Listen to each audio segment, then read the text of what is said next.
On our 20th anniversary, my wife announced our divorce in front of 50 guests. 24 hours later, I discovered she'd stolen everything. Then I learned about her first husband, the one she never mentioned, the one who disappeared. Her lawyer's face went white when he saw me. That's when I knew I was next. My name is Thomas Bradley, but everyone calls me Tom.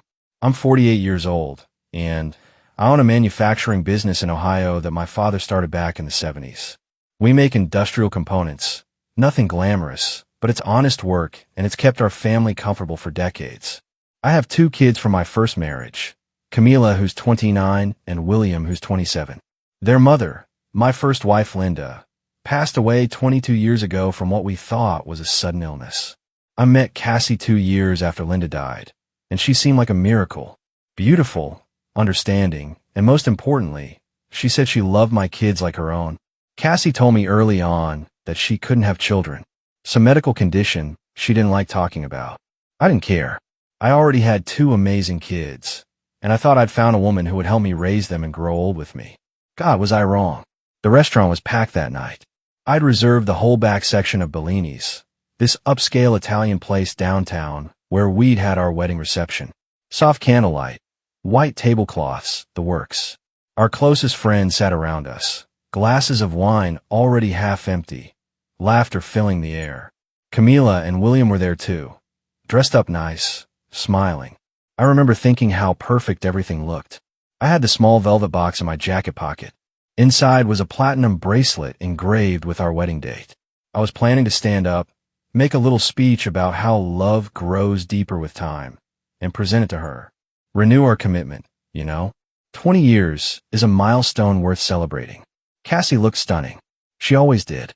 Her auburn hair was swept up in some elegant style, and she wore this emerald green dress that caught the light just right. She was smiling, talking to the guests, playing the perfect wife. I watched her from across the table, feeling that familiar warmth in my chest. 20 years, and she still made my heart skip. Then she stood up. She raised her champagne glass high, and the room quieted down. Everyone turned to look at her, expecting some sweet toast about our marriage. I smiled, ready to hear whatever loving words she'd prepared. Instead, she said, "I filed for divorce this morning." The words hit me like a sledgehammer to the chest. For a second, I thought I'd misheard her. The room went completely silent. Someone's fork clattered against a plate. I let out a short, confused laugh, because surely this was some kind of joke, right? Some bizarre attempt at humor. But Cassie's face didn't change. Her smile stayed in place, practiced and cold. Her eyes swept across the room, looking at everyone except me. "From now on," she continued, her voice calm and composed like she was discussing the weather, "all communication goes through my lawyer." I heard gasps. Whispers erupted around us. My fingers gripped the edge of the table, so hard my knuckles went white. My whole body felt like it had been dunked in ice water. "Cassie," I managed to say, my voice coming out rough and unsteady. "What the hell are you talking about?" She finally looked at me then. Her expression was detached, like I was a stranger she'd just met. "You heard me, Tom," she said softly. Then she raised her glass higher and said, "To new beginnings." Some guests lifted their glasses awkwardly, uncertain what else to do. Others sat frozen, staring. I could feel dozens of eyes on me, watching, waiting for my reaction. This was supposed to be our celebration, our anniversary. Instead, she turned it into a public execution. I looked down at my hands, still gripping the table. The velvet box in my pocket suddenly felt like a lead weight. I'd been about to ask her to renew our vows, and she'd already signed divorce papers. Cassie took a slow sip of her champagne, set the glass down with a soft click, and walked toward the exit. I sat there, unable to move, unable to breathe, while my entire world collapsed around me. I woke up alone. The bed felt too big, too empty. For a split second, my hand reached across to her side out of habit, expecting to find her warmth. Instead, I found cold sheets. Then reality slammed into me. Last night wasn't a nightmare. It was real. I grabbed my phone off the nightstand and called Cassie. Straight to voicemail. I tried again. Same thing. By the 4th attempt, I got an automated message. "The number you were trying to reach has been disconnected." Disconnected. Less than 12 hours after she nuked our marriage in front of everyone, she'd cut off all contact. I threw on clothes and went downstairs. The house felt wrong. Everything looked the same: the coffee maker, the photos on the wall, Linda's old piano in the corner that the kids used to play, but it all felt hollow now. I checked the closet in our bedroom. Half of it was empty. Her jewelry box, gone. Her bathroom drawer, cleared out. She'd planned this down to the last detail. My phone buzzed. It was William calling. Dad. His voice came through tight with anger. What the hell happened last night? I sat down heavily on the edge of the bed. I don't know, son. I honestly don't know. She just humiliated you in front of everyone, William said. That wasn't right. That was calculated. He was right. This wasn't some emotional breakdown. This was a strategic strike. I'm going to the bank, I told him. I need to see what's going on. You want me to come with you? He asked. No, I said. Stay with your sister. I'll call you after. I drove to the bank in a daze, my hands gripping the steering wheel too tight. When I walked up to the counter, the teller gave me a polite smile. Good morning, Mr. Bradley. How can I help you? I need to check my account balance, I said. She typed on her keyboard, then frowned. Typed again. Her expression shifted from confused to uncomfortable. Sir, she said slowly, there's nothing in this account. My stomach dropped. What do you mean nothing? She turned her monitor slightly, so I could see. Zero. The balance showed zero. That's impossible, I said, my voice rising. I had over $200,000 in savings alone. The teller looked genuinely sorry. According to the records, several withdrawals were made yesterday. Large transfers. The account was completely cleared out. Yesterday, the same day she filed for divorce. The same day she stood up and destroyed me in public. Where did the money go? I asked, though I already knew the answer. I'm not authorized to disclose that information, she said quietly. I stepped back from the counter, my mind racing. She'd taken everything. Every cent I'd saved. Every dollar I'd worked for over 2 decades. I pulled out my phone and opened the property records app. I bought our house 15 years ago. Put both our names on the deed. Or so I thought. I scrolled through the documents, and my blood went cold. The house was in her name only. Cassandra Bradley. Sole owner. Why had she done this? How had I not noticed? I stood in the middle of the bank lobby, people walking past me, going about their normal lives while mine collapsed. Cassie hadn't just left me. She'd systematically erased me. My money, my home, everything. This wasn't a divorce. This was a heist. And I had no idea why. I didn't waste time feeling sorry for myself. Cassie wanted to play this through lawyers? Fine. I go straight to the source. Her firm was downtown, one of those sleek glass buildings that screamed money. Parker and Associates. I'd never been there before, never had a reason to. Cassie worked in marketing, or so she told me. Now I wondered what else she'd lied about. I walked through the revolving doors into a lobby that looked more like a hotel than a law office. Marble floors, modern art on the walls, a receptionist sitting behind a desk that probably cost more than my first car. She looked up as I approached, her professional smile firmly in place. Good morning. Do you have an appointment? I need to see my wife's lawyer, I said, keeping my voice level. I'm Thomas Bradley. The smile faltered, just for a second, but I caught it. Her fingers froze over the keyboard, and something flickered across her face. Not just surprise. Something else. Fear. She reached for the phone, her movements suddenly jerky. Mr. Bradley is here, she whispered into the receiver. There was a pause. I heard a muffled voice on the other end, though I couldn't make out the words. The receptionist's eyes darted to me, then away. Yes, sir. I'll send him to the conference room. She hung up and gave me a tight smile that didn't reach her eyes. The senior partner will see you shortly. Please follow me. I followed her down a hallway lined with closed office doors. She opened one at the end, gestured me inside, then left without another word. The conference room was massive. Glass table, leather chairs, floor-to-ceiling windows overlooking the city. I stood there, fists clenched at my sides, waiting. The door opened a few minutes later, and a man walked in. Tall, late 50s, expensive suit. He had that polished look lawyers get when they've been doing this too long. But the second he saw me, his expression changed. His face went completely white. I'd seen that look before. Years ago, when one of my factory workers nearly got crushed by a malfunctioning press. That moment when someone realizes they're staring at something dangerous, something that could destroy them. You're Cassandra's husband, he said, his voice barely above a whisper. It's Tom, I said slowly. He gripped the edge of the conference table like he needed something to hold on to. I didn't realize. I didn't know you'd come here. Why wouldn't I? I stepped closer. My wife announces our divorce in front of 50 people, tells me to talk to her lawyer. So here I am, talking. The lawyer's throat worked as he swallowed. Mr. Bradley, maybe we should schedule this for another time. When you've had a chance to. To what? I cut him off. Cool down. Accept that my wife robbed me blind and I should just walk away. I can discuss, he started. Then tell me why you look like you've seen a ghost, I said. Tell me why you went pale the second you saw me, standing here. His jaw clenched. He looked at the door, then back at me. When he spoke, his voice was shaking. Because last time, the husband didn't come back. The room went cold. Every instinct I had started screaming that something was very, very wrong here. What do you mean last time? I asked quietly. He shook his head, taking a step back. I can't. Mr. Bradley, you need to leave. Now. Not until you explain what the hell that means. The lawyer looked like he was about to be sick. There was another man. Before you. And when he came here asking questions. He trailed off. What happened to him? He disappeared, the lawyer said. Just vanished. The lawyer's words hung in the air like poison. Another man. Disappeared. I forced myself to stay calm, even though every nerve in my body was screaming. Who was he? I asked, my voice deadly quiet. The lawyer, whose nameplate I now saw read, Gerald Parker, sank into one of the leather chairs like his legs wouldn't hold him anymore. He rubbed his face with both hands. I shouldn't be telling you this, he muttered. But you're going to, I said. It wasn't a question. Parker looked at me for a long moment, then made a decision.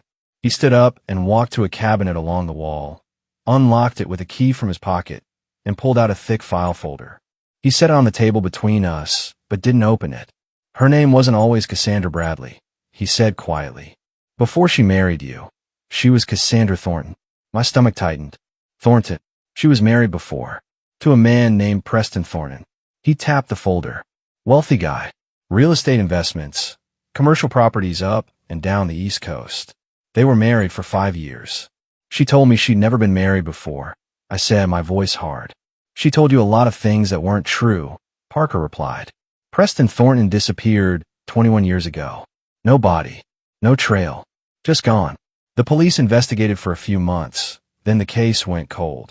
7 years ago. That was right before I met Cassie. My blood ran cold. And you knew about this, I said. Parker's face twisted with something that might have been guilt. I handled some legal work for her after Preston vanished. Property transfers. Estate issues. At the time, I thought she was just a grieving widow trying to move on. But then, he gestured at me. Then you showed up yesterday, and I realized she'd done it again. Done what again? But I already knew. I just needed to hear him say it. Found another target, Parker said bluntly. Preston signed over most of his assets to her in the months before he disappeared. Made her the beneficiary on everything. Life insurance, property deeds, investment accounts. And then he vanished. My hands curled into fists. And now she's doing the same thing to me. The pattern's identical, Parker said. The way she isolated the assets. The timing. Even the public announcement. Preston's family said she humiliated him at a family gathering right before he disappeared. I thought about the anniversary dinner. The way she stood up in front of everyone, coldly destroying me while wearing that perfect smile. Why are you telling me this? I asked. Parker looked away. Because I helped her. I didn't know what I was helping her do, but I still did it. And when Preston vanished, I should have said something. Gone to the police. But I didn't. I told myself it wasn't my business. He met my eyes again. I'm not making that mistake twice. Where's the file on Preston's disappearance? Police have it, but I kept copies of the financial documents. He pushed the folder toward me. Everything's in here. The transfers, the timeline. If you're smart, you'll take this to a lawyer. A real one. Not someone like me. I grabbed the folder and opened it. Pages and pages of documents. Property deeds showing Preston Thornton's name crossed out, replaced by Cassandra Thornton. Bank statements showing massive transfers, all dated within 6 months of his disappearance. There's something else, Parker said quietly. Something I found out later. Cassandra's mother was married 4 times. Every single husband died or disappeared under suspicious circumstances. But nothing was ever proven. The room felt like it was closing in. This wasn't just theft. This was a pattern. A family business. She's done this before, I said. Multiple times. Parker nodded grimly. And if you'd signed those papers she wanted you to sign, if you just quietly accepted the divorce. He didn't finish the sentence. He didn't have to. I'd be next. Another man who disappeared. Another case that went cold. I need to find Preston Thornton, I said. He's dead, Parker said flatly. I'd bet my career on it. Maybe. But I need proof. Because if I'm going to stop her, I need evidence. I looked at him hard. You're going to help me. I left Parker's office with the file tucked under my arm and my mind racing. Preston Thornton disappeared 7 years ago. Cassie's first husband. The husband she never mentioned. I needed help. Real help. Someone who could navigate this legal nightmare and wasn't afraid to fight dirty when necessary. I called an old friend from the factory, Mike Henderson. He'd been through a brutal divorce 5 years back and came out on top. Mike, I said when he answered. I need the name of your lawyer. Dean Carter, Mike said immediately. Guy's a pit bull. Why, what's going on? I'll explain later. Just send me his number. 2 hours later, I was sitting in Dean Carter's office. The place was nothing like Parker's sterile glass tower. This was a converted warehouse space with exposed brick walls and mismatched furniture. Dean himself looked like he'd just walked off a construction site. Sleeves rolled up, tie loosened. Tom Bradley, he said, shaking my hand with a grip that could bend steel. Mike says you're in trouble. That's putting it mildly. I slid Preston's file across his desk. Dean spent 20 minutes reading through it, his expression getting darker with each page. Finally, he looked up. Your wife's a professional. Professional what? Hunter. She finds men with money, marries them, strips them clean, and moves on. He tapped Preston's photo. This guy probably isn't the first either. And if you hadn't figured it out, you wouldn't be the last. My jaw clenched. Parker said her mother did the same thing. For husbands. All dead or missing. Dean let out a low whistle. Family business. That's a new one. He leaned back in his chair. Here's what we're going to do. First, we freeze whatever assets we can. File an emergency injunction. Second, we dig into Preston Thornton's disappearance. And third, we find out what really happened to your first wife. I went cold. What? Linda died 22 years ago, right? Around the same time Cassie would have been wrapping things up with Preston. Dean's eyes were hard. You said Cassie was a friend of the family back then. That she helped you through Linda's illness. The memory came rushing back. Cassie bringing meals to the house. Sitting with Linda when I had to work. Being so helpful, so caring.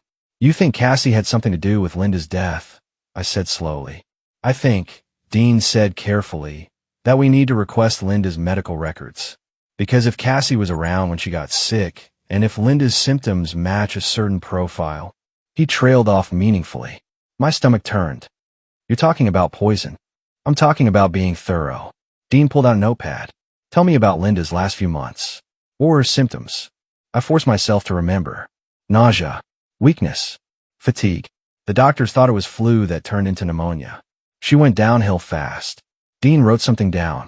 And Cassie was there how often? 3, 4 times a week. She'd bring soup, help with the kids. My voice sounded hollow even to my own ears. I thought she was being kind. She was positioning herself, Dean said bluntly, getting close to the family, making herself indispensable.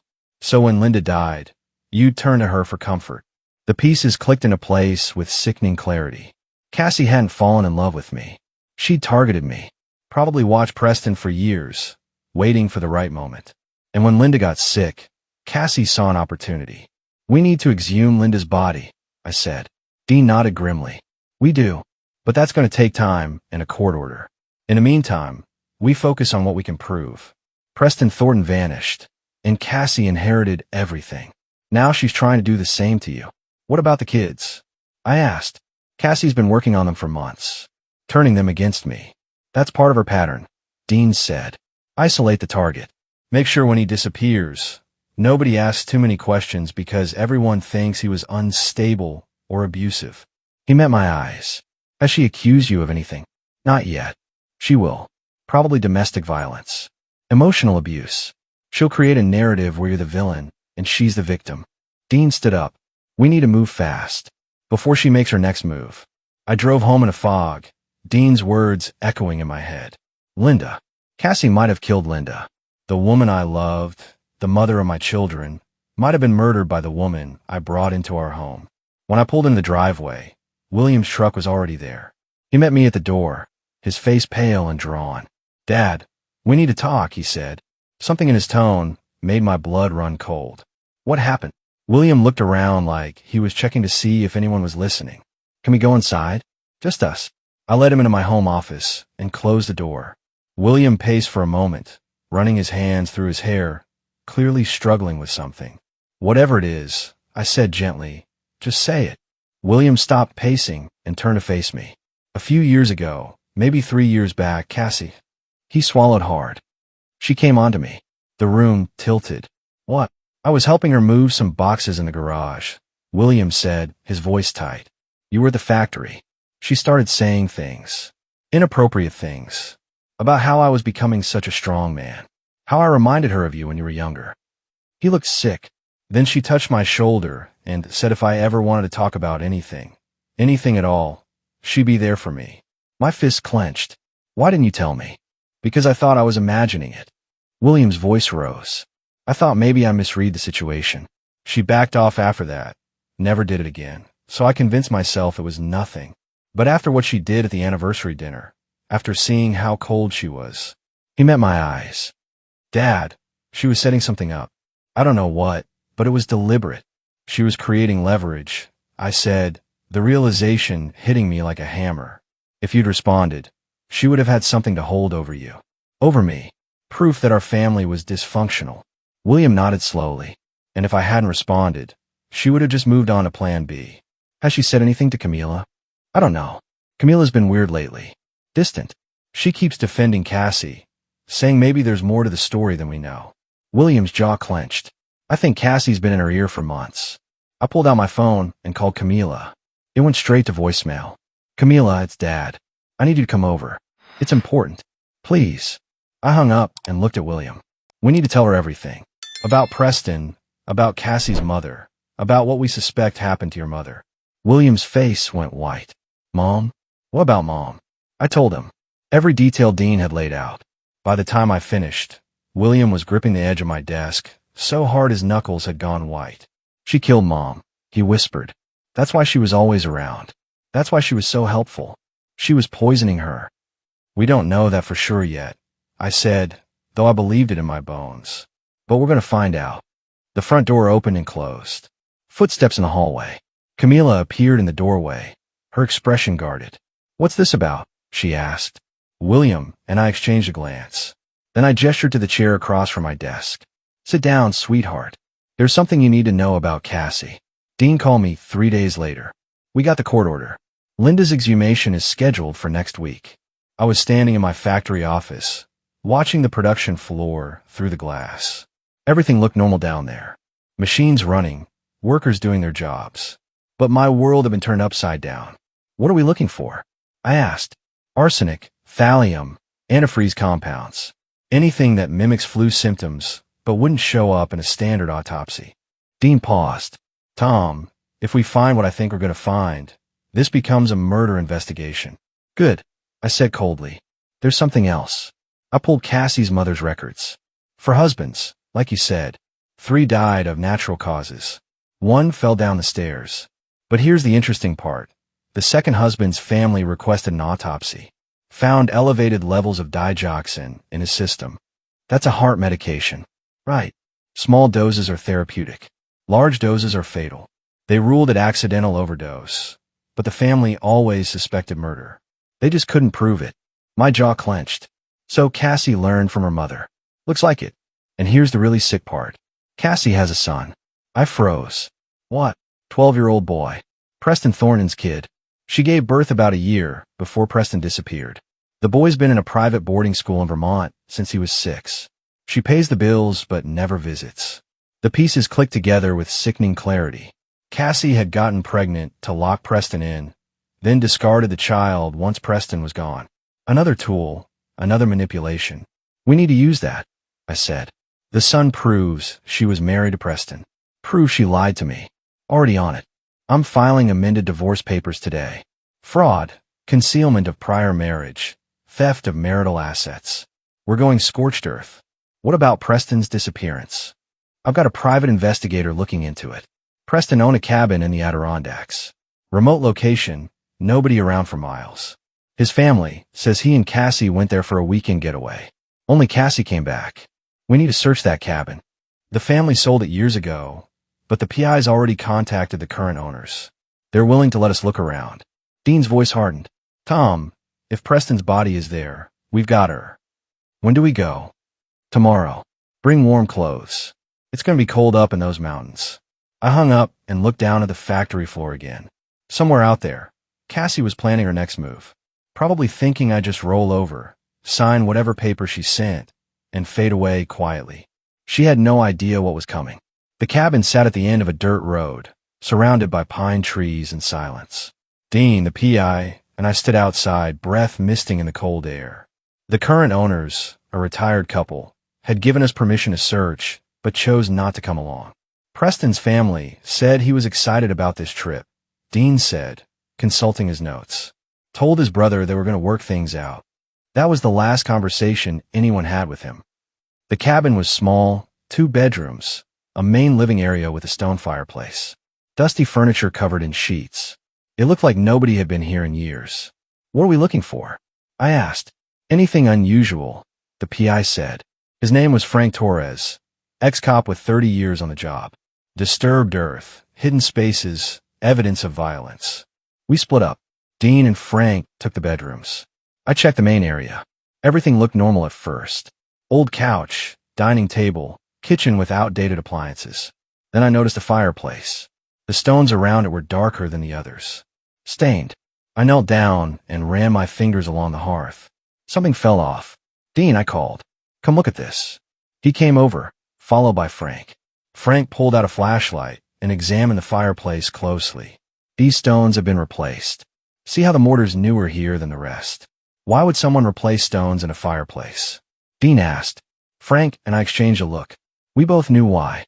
We need ground-penetrating radar, Frank said. Check under this floor. How long will that take? I asked. I can have a team here tomorrow morning. I stood up, brushing dust off my knees. Do it. And Dean, call the police. If there's a body under here, this becomes their jurisdiction. Dean nodded grimly. You realize what this means. If we find Preston, Cassie's going down for murder. That's exactly what I'm counting on. We left the cabin and drove back to town. My phone rang around 8 that evening. Unknown number. I answered. Hello. Silence. Then breathing. I know it's you, Cassie, I said. Her voice came through, cold and measured. You're making a mistake, Tom. The only mistake I made was trusting you. Walk away, she said. Take the settlement and walk away. Don't make this harder than it needs to be.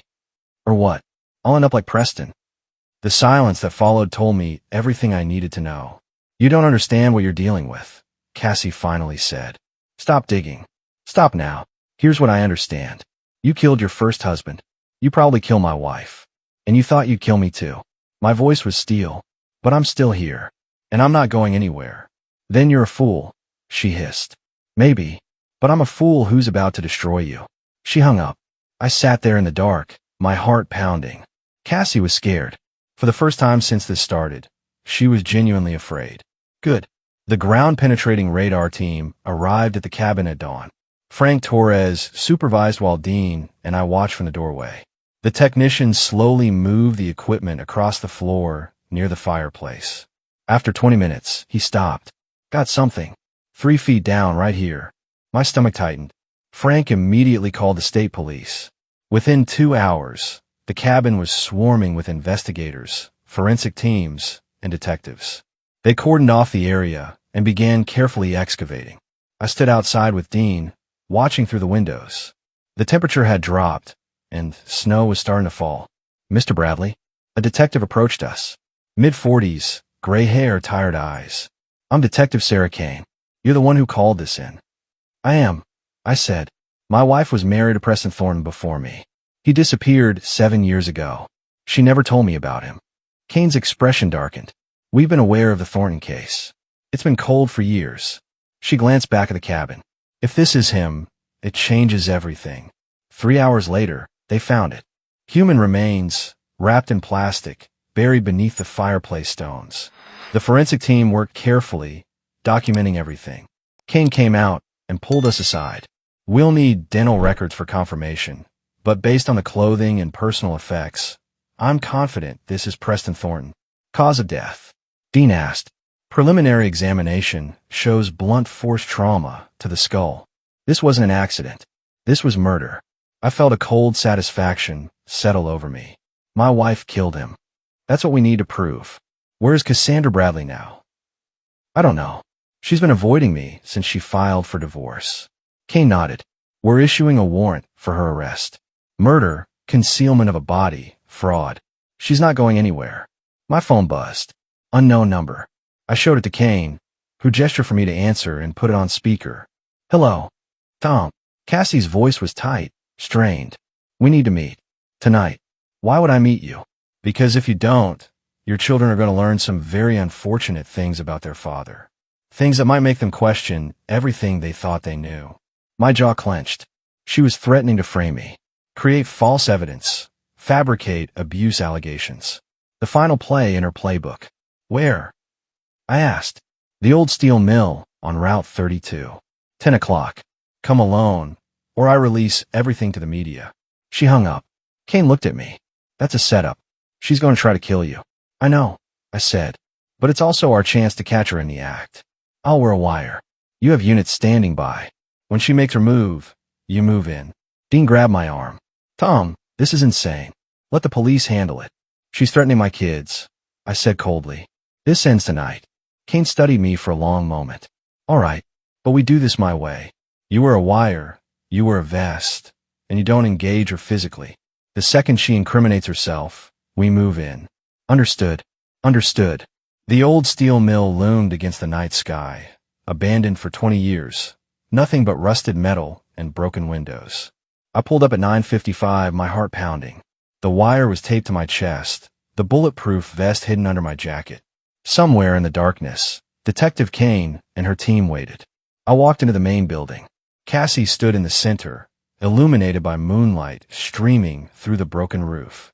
She looked different, harder. The mask she'd worn for 20 years was gone. You came, she said. You didn't give me much choice. No, I didn't. She circled me slowly, like a predator. You should have just taken the settlement, Tom. Should have walked away, quietly like a good boy. Like Preston did. I kept my voice steady, remembering Kane's instructions. Get her talking. Get her to confess. Cassie smiled coldly. Preston was weak. He figured out what I was doing and thought he could stop me. Thought he could threaten me with lawyers and police. So I invited him to the cabin for a romantic weekend. She laughed, a bitter sound. He actually believed I wanted to reconcile. Idiot. You killed him. I did what I had to do. Hit him with a fireplace poker while he slept. Then buried him under the hearth. Nobody found him for 7 years. She stepped closer. And nobody would have, if you just stayed quiet. What about Linda? My first wife. Cassie's smile widened. Linda was so trusting. Let me bring her soup. Let me help with the medication. She never questioned why she kept getting weaker. Antifreeze mixed into her food. Small doses over 3 months. By the time she died, everyone thought it was natural. Rage burned through me, but I forced it down. You killed her so you could get to me. You were perfect, Cassie said. Successful. Lonely. 2 kids who needed a mother. You were so grateful when I paid attention to you. So easy to manipulate. She pulled something from her pocket. A gun. But then you had to start asking questions. Had to go digging into my past. The police know everything, Cassie. They found Preston's body. They're exhuming Linda. It's over. No, she said, raising the gun. It's over for you. Police. Drop the weapon. Lights flooded the building. Detective Kane and a dozen officers surrounded us, weapons drawn. Cassie spun, gun still in hand, her face twisted with rage. Drop it now. Kane shouted. For a moment, I thought Cassie would fire. Then her shoulders sagged and the gun clattered to the floor. Officers rushed in, tackling her, cuffing her hands behind her back. Kane approached me. You okay? I'm fine. I watched them drag Cassie away, still screaming threats. Is it enough? More than enough. We got every word on tape. Confession to 2 murders. Attempted murder. She's done. 3 months later, I stood in a courtroom and watched Cassie get sentenced. Life in prison without parole for Preston's murder. Another 20 years for Linda's. The judge's words echoed through the room. You showed no remorse, no humanity. You were a danger to society.